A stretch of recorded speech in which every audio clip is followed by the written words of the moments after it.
تازہ ترین ویڈیوز کے لیے چینل کو سبسکرائب کر کے بیل آئیکن اور آل نوٹیفیکیشن پر کلک کریں تاکہ آپ کو ملے ہر اپڈیٹ سب سے پہلے۔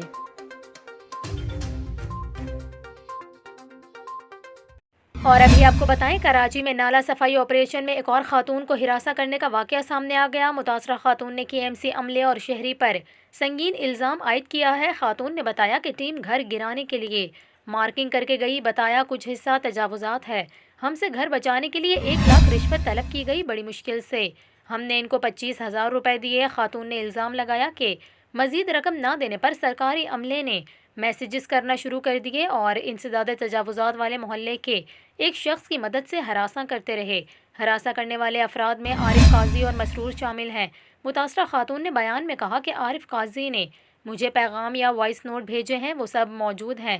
پیسے لینے کے باوجود انہوں نے گھر کو ضرورت سے زائد توڑا۔